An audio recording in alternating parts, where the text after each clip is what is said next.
Bonjour et bienvenue dans le podcast Paroles d'Histoire animé par André Loaz.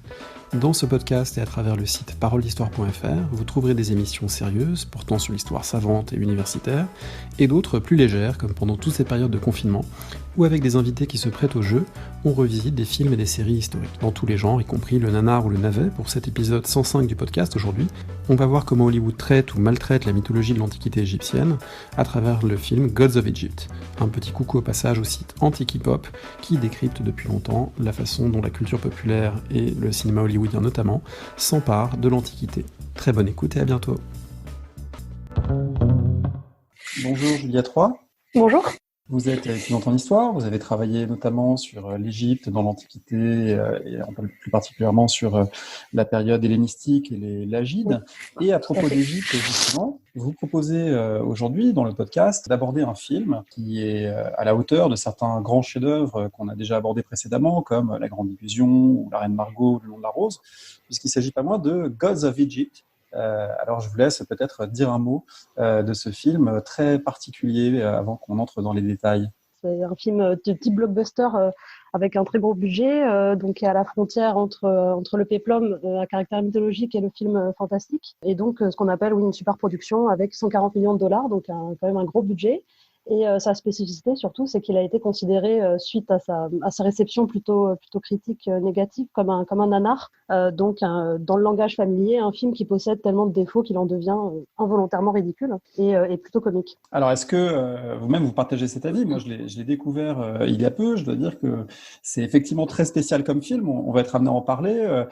Quel est votre sentiment par rapport à ce film, avant peut-être de rentrer dans les détails de ce que ça montre et dit de l'Égypte et de la mythologie égyptienne? Alors c'est vrai qu'au premier visionnage, j'ai été très très surprise et très critique. Et en fait, à force de le re-regarder, je me suis dit qu'il faut vraiment le regarder avec beaucoup de degrés. Et je trouve qu'il en devient assez plaisant et très divertissant. Et surtout, il est particulièrement intéressant, comme on va en parler après, sur la manière dont il représente l'Égypte. Mais je trouve qu'il a quand même il a un certain potentiel de divertissement, ne serait-ce que par les effets spéciaux et par le budget qui est derrière et le casting. Mais je pense voilà, faut surtout le regarder avec beaucoup de degrés, je pense, et vraiment pas le prendre au sérieux. Je crois que c'est le plus important.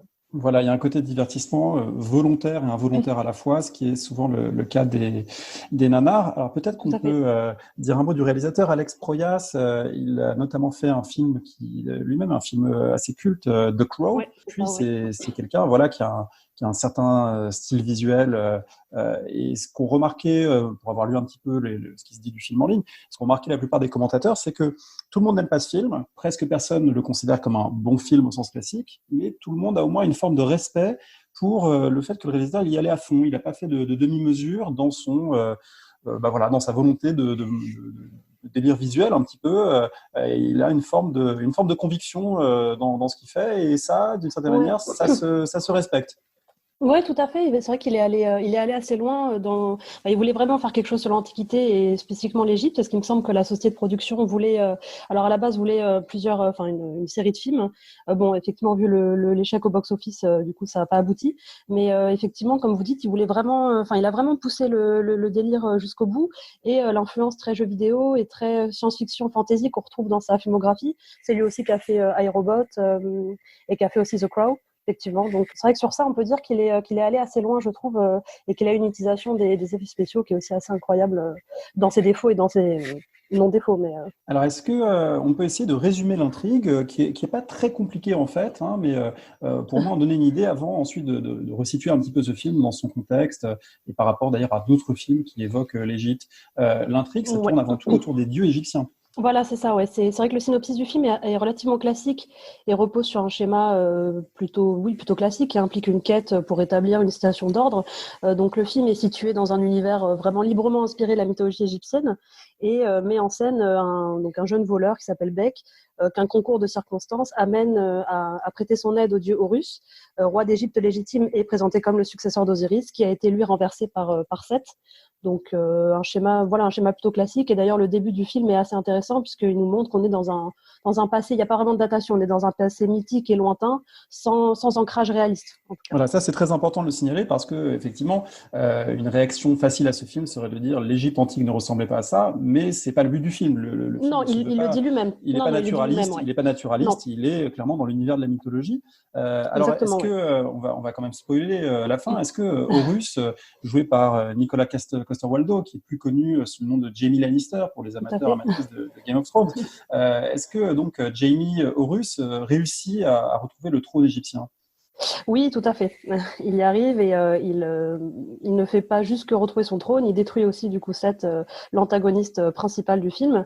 Et puis, puisqu'en fait, en parallèle de cette histoire de Dieu, il y a aussi cette histoire entre Beg du coup et sa bien-aimée qui a été tuée. Donc lui aussi retrouve sa bien-aimée. Donc le film se finit plutôt bien, effectivement. Alors ce film, pour le comprendre, il faut sans doute le resituer dans une série de films des années 2010 où Hollywood s'est un petit peu entiché pour les histoires liées à la mythologie, aux mythologies antiques. Peut-être d'ailleurs qu'on peut l'interpréter comme une manière de faire pièce à toute la puissance des franchises de type Marvel, Star Wars, etc. Un certain nombre de studios se sont dit pourquoi on n'irait pas chercher finalement des franchises déjà prêtes à être adaptées, c'est-à-dire tous les mythes antiques. Et donc il y a d'autres films finalement dans lesquels s'inscrit ce Gods of Egypt, des films notamment qui font référence aux dieux grecs. On peut peut-être les citer pour resituer ça. Oui, tout à fait. Alors, ce que je voudrais juste dire avant, c'est que aussi une des originalités de Gods of Egypt, c'est de mettre en scène donc la mythologie égyptienne et les dieux comme acteurs principaux et pas en toile de fond. Parce que ce qui est intéressant, c'est que vis-à-vis de l'Égypte au cinéma, c'est la mythologie égyptienne, elle a quand même peu intéressé les caméras jusqu'à présent.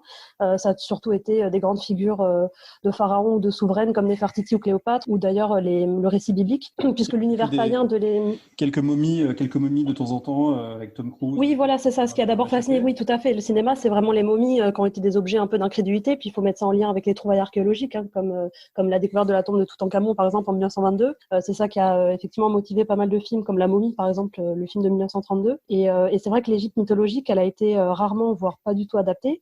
Et c'est surtout, effectivement, donc la mythologie grecque, comme vous le disiez, donc depuis les années 2000, avec des films comme Le Choc des Titans, par exemple, qui est un remake du film de 1981, ou alors même Persée ou Thésée, le Minotaure, les Olympiens, avec les Immortels en 2011. C'est des films qui ont surtout abordé la mythologie grecque et les héros. Donc je trouve ça plutôt original de la part de Gods of Egypt, pour le coup, de mettre en avant comme acteurs principaux les dieux égyptiens. Ouais. Alors en voyant le film, je me suis demandé s'il n'y avait pas aussi la volonté peut-être d'aller chercher ce public qu'on appelle en anglais young adult, public post-ado, jeune adulte, notamment le public des films Percy Jackson, qui est aussi une manière de... Et là pour le coup, il y a eu plusieurs suites, je crois. Percy Jackson, le voleur de foudre, face à Poséidon, etc. Autrement dit, quelque chose d'assez ludique dans le rapport à la mythologie. Alors Percy Jackson, oui, d'aller chercher les jeunes adultes, c'est vrai. Voilà, ça repose sur les dieux dans le monde réel. Donc c'est encore un peu différent comme manière de faire, mais je me demande si c'est pas aussi ce public-là qu'on va chercher à travers ce film. Oui, c'est vrai que, d'ailleurs, effectivement, le héros mortel Beck est quand même assez jeune.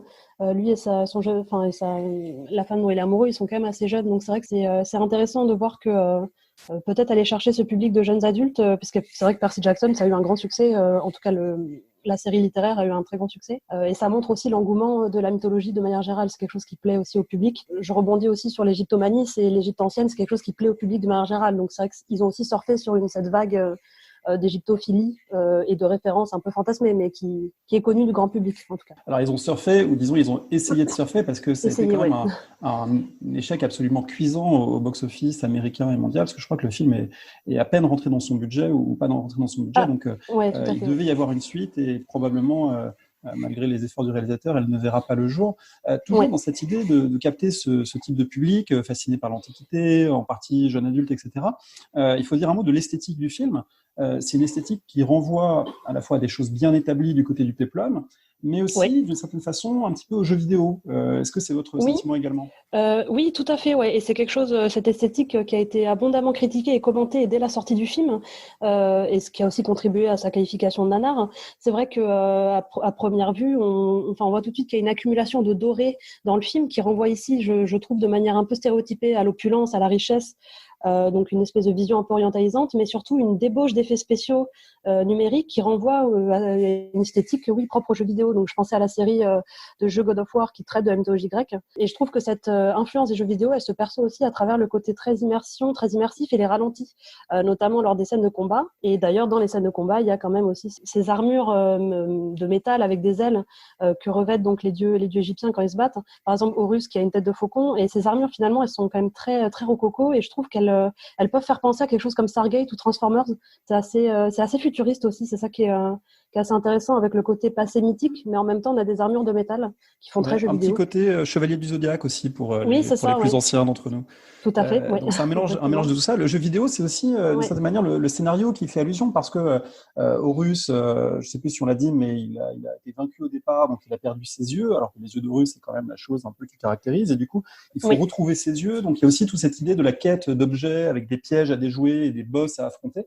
Et là encore, on est dans quelque chose qui renvoie un peu aux jeux vidéo. Jeux vidéo et en même temps rapport avec le mythe. Et alors c'est là qu'on va vraiment avoir besoin d'éclairage. Moi, je connais rien à la mythologie égyptienne. Et du coup, j'ai été assez surpris de voir certaines images, notamment de voir le dieu soleil.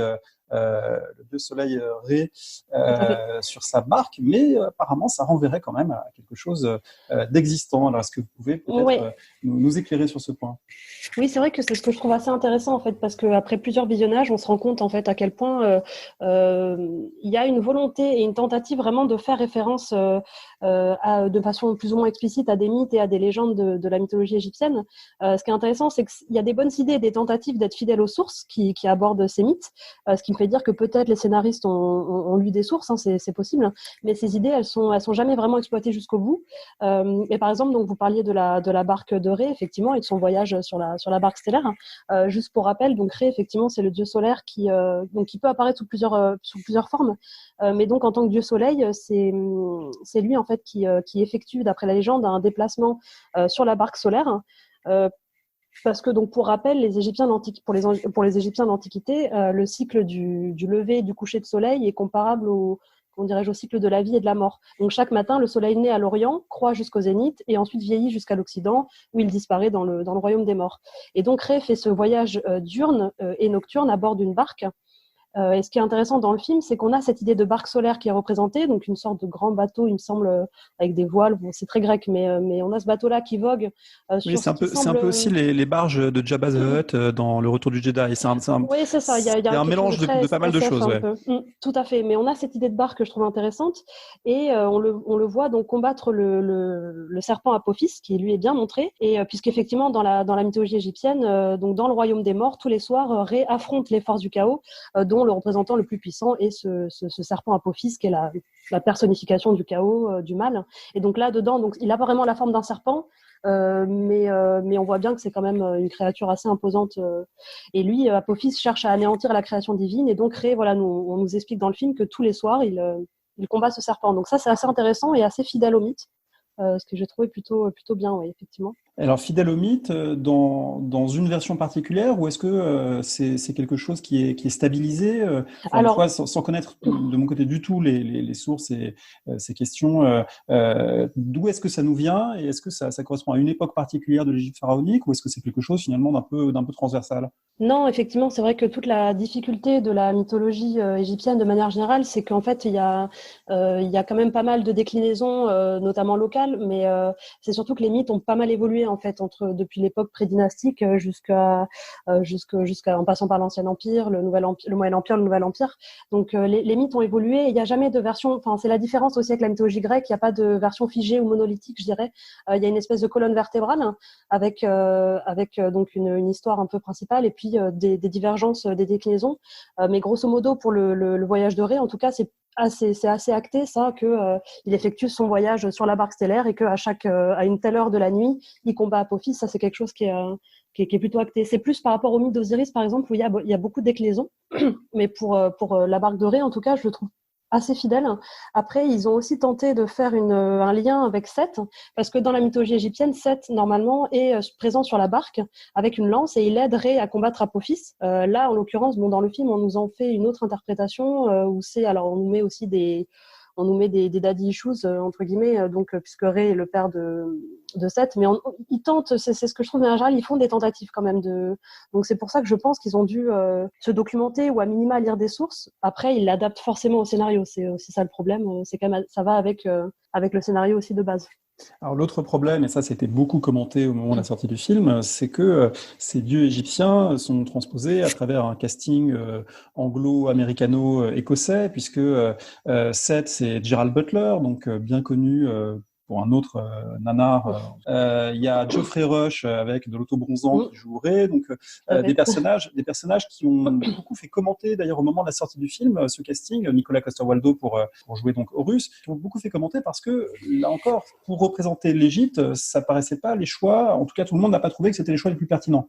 Non, effectivement, le film a été, oui, dès le dévoilement d'ailleurs des affiches promotionnelles et des trailers, il me semble, le film, le réalisateur et la société de production ont été accusés d'avoir fait donc du whitewashing, donc qui est un néologisme issu du monde militant antiraciste américain et qui peut se traduire par le terme blanchiment et qui donc désigne le fait de choisir des acteurs, des actrices blancs pour incarner un rôle fictif ou non de personnes normalement racisées ou de couleur.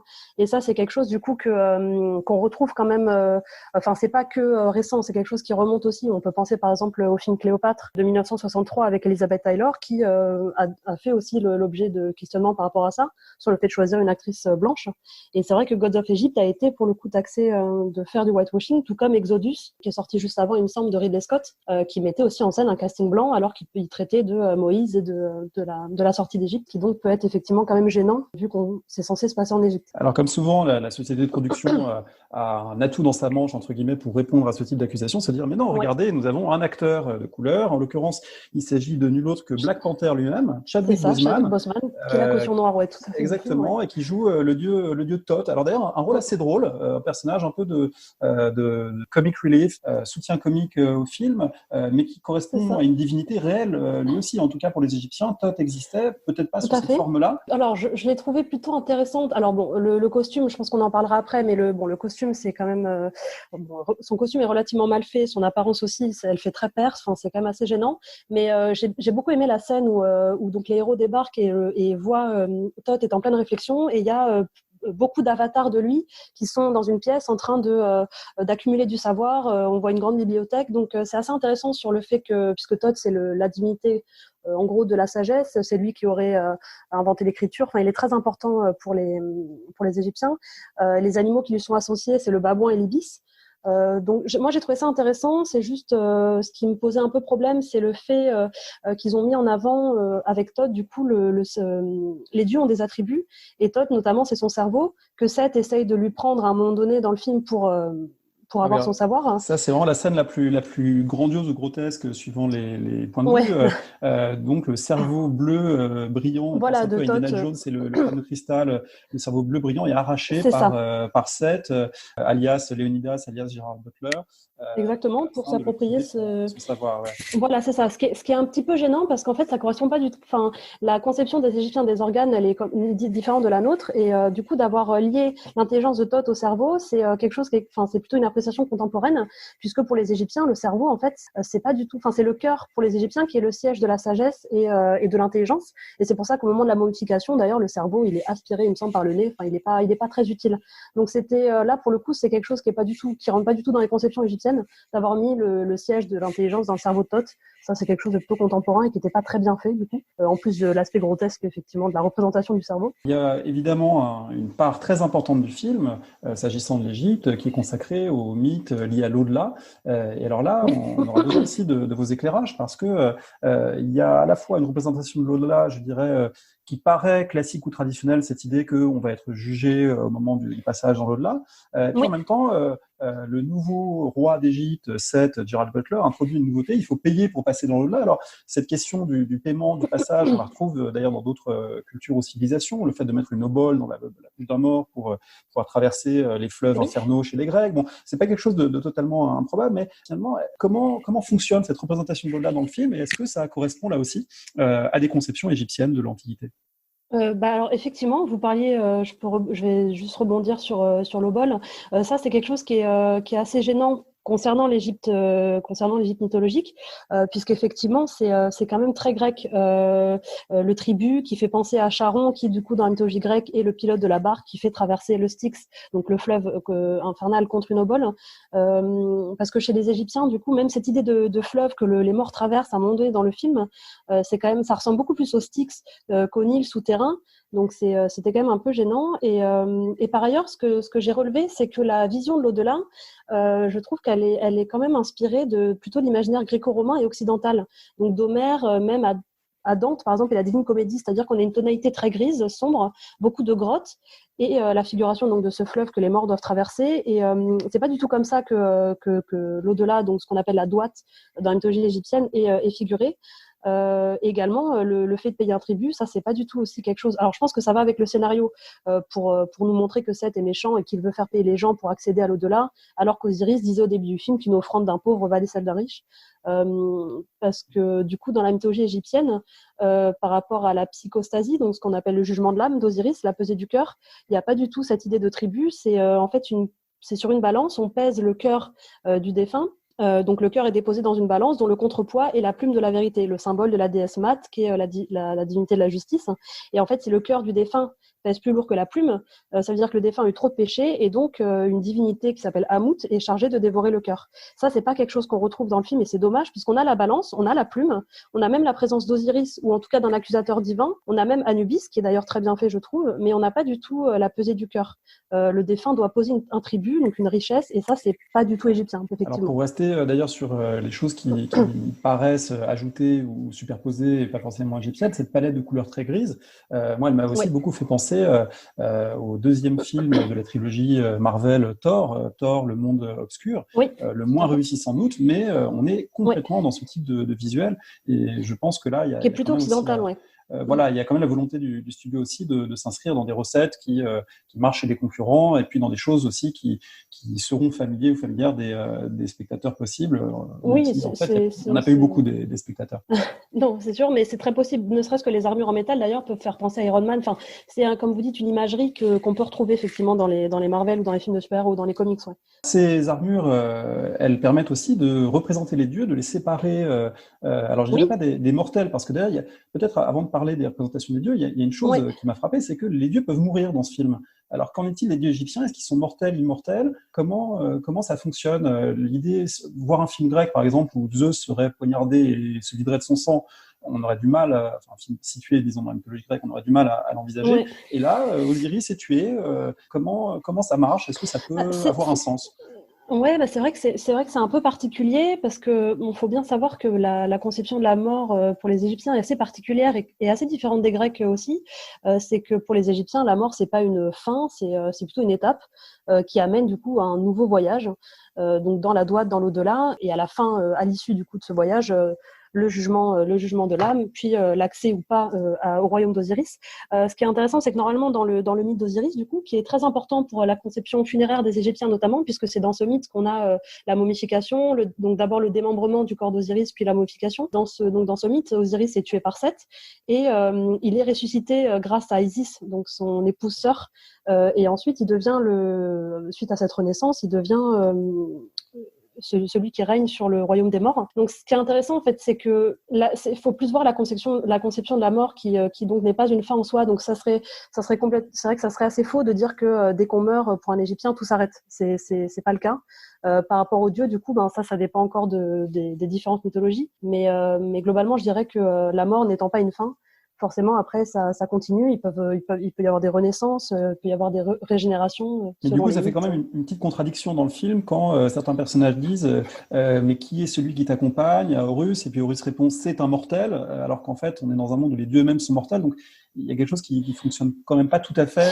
Oui, c'est vrai. Tous les scénaristes n'ont pas eu le même mémo quand même pour travailler les dialogues. Oui, tout à fait. Je pense que c'était surtout distinguer le rang de mortel. Oui, c'était plutôt l'infériorité par rapport aux dieux, mais c'est vrai que du coup, par rapport au terme mortel, c'est vrai que c'est assez gênant, sachant qu'on voit que Seth peut être détruit. Enfin, Seth est détruit à la fin du film d'ailleurs. Alors comment justement cette infériorité des personnages humains, elle est suggérée? Il y a aussi des trouvères visuelles de ce point de vue-là qui sont plutôt des choses qui fonctionnent en partie. Oui, c'est ça. C'est ce que je trouvais intéressant dans ce film, ouais, c'est la figuration de ces divinités du coup du panthéon égyptien.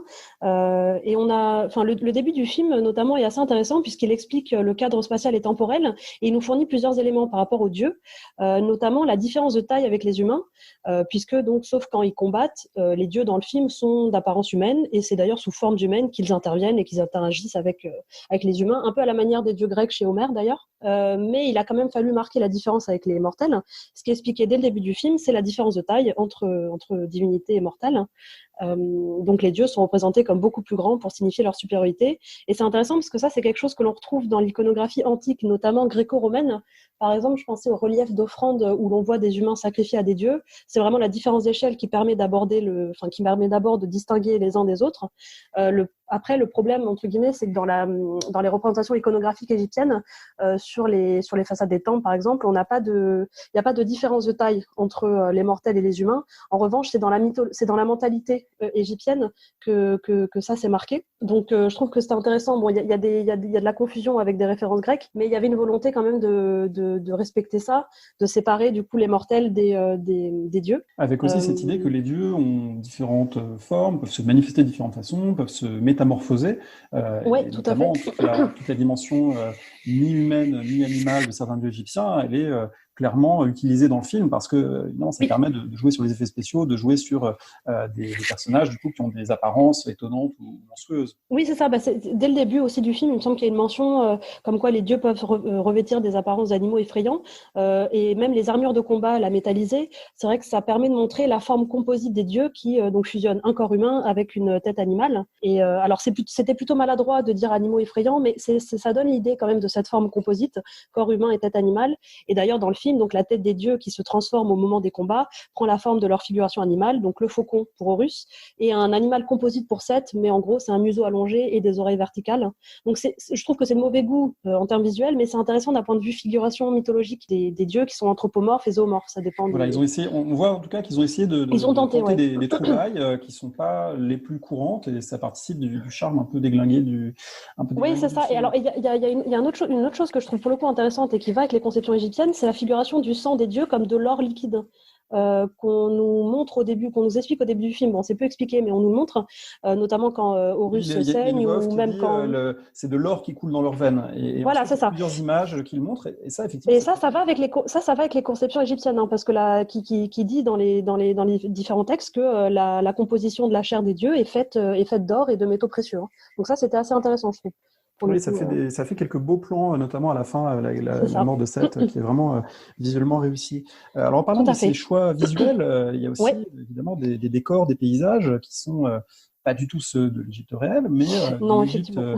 imaginaire, mythifiée, Fantasmé, ouais. Tout à fait. fantasmée. Alors, comment ils fonctionnent ces choix dans le film pour vous? Alors, j'ai relevé plusieurs catégories, mais dans un premier temps, déjà, je trouve ça intéressant de s'intéresser au cadre, disons, topographique, spatial et monuments, puisque donc au début du film, après ce petit passage introductif pour nous présenter une espèce de cosmogonie un peu revisitée, on a la Oui, c'est d'ailleurs présentation un des du. seuls moments où on a des hiéroglyphes. Il y en a très peu dans le film, mais tout au début, C'est ça. Alors, on les on va peut-être. utilise. Ouais, c'est ça. Alors, on en a aussi sur les. Bon, de manière, je pense, très cliché, je ne me suis pas penchée, mais on en a sur les murs des temples. On en a.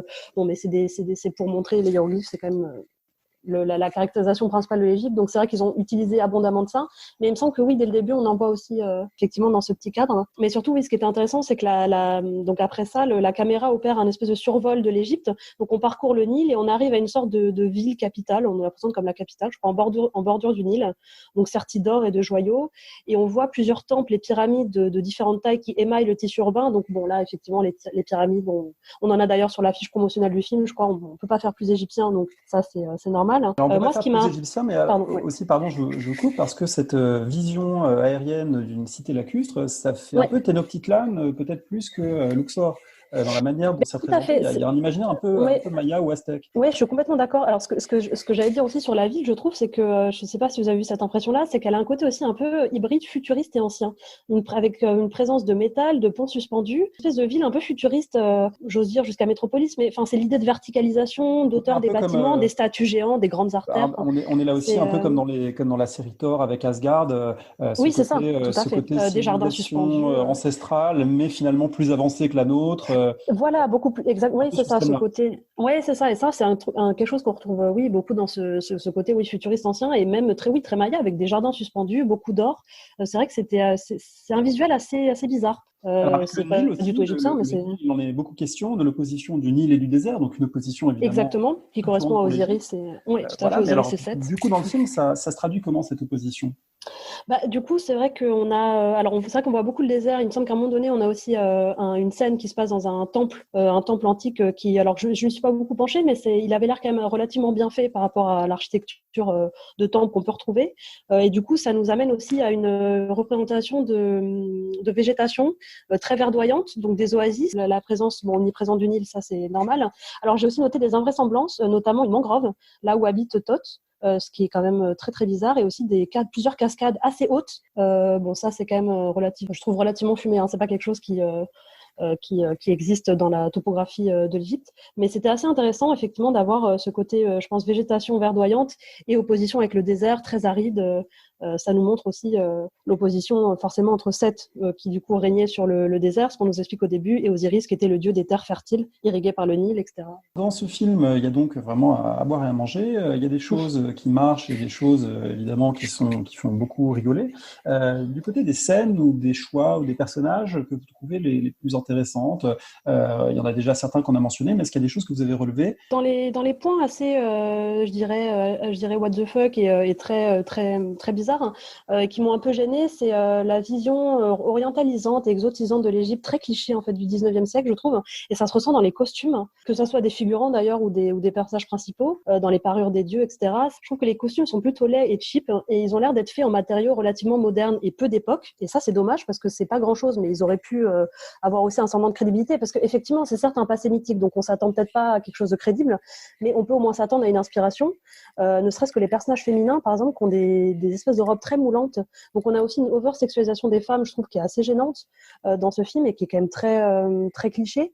Également les costumes masculins que j'ai pu trouver un peu gênants, notamment le costume de Seth, qui je trouve fait plutôt référence à la culture romaine. Enfin, il a une espèce de plastron de cuir, il me semble qu'il a des sandales tropéziennes. C'est quelque chose qui m'a gêné dans le film de manière générale, d'avoir quelque chose d'hybride entre culture grecque, romaine et Égypte.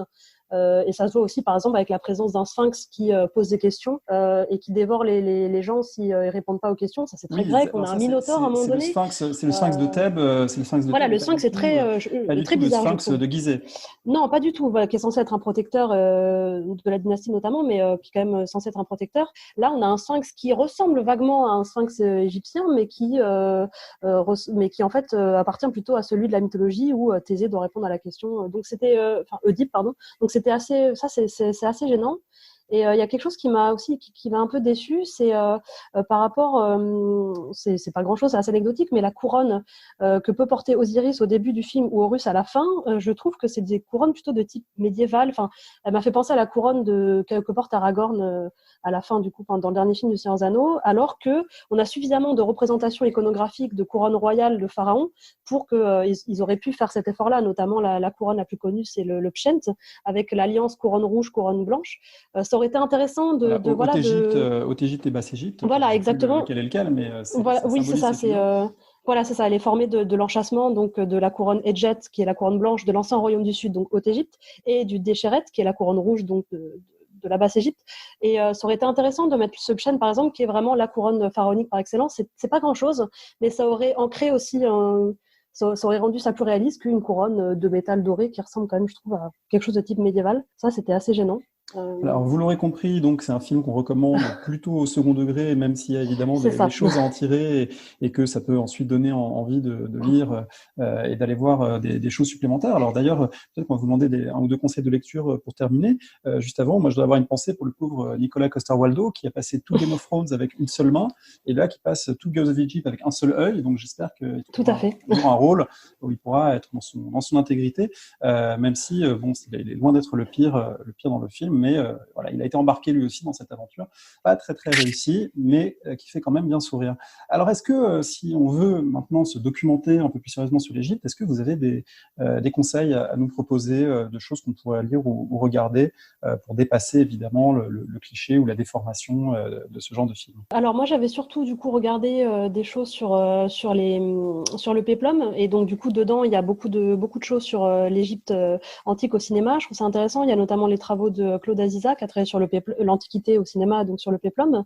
Il y a aussi un ouvrage qui m'a servi du coup de Hervé Drummond qui s'appelle L'Antiquité au cinéma, Vérité, légende et manipulation, et qui a une grosse partie sur l'Égypte antique.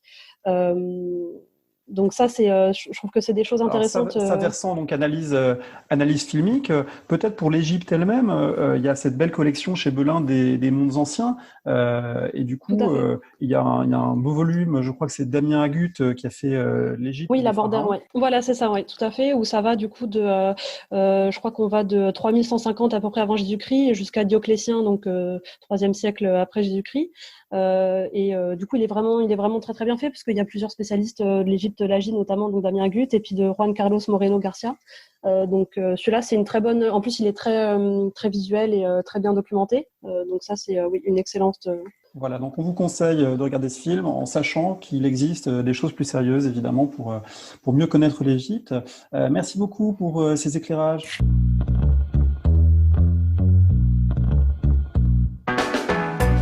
Merci de nous avoir écoutés. Rendez-vous sur le site www.paroledhistoire.fr pour toutes les informations sur le podcast, pour vous abonner, écouter ou télécharger les autres émissions.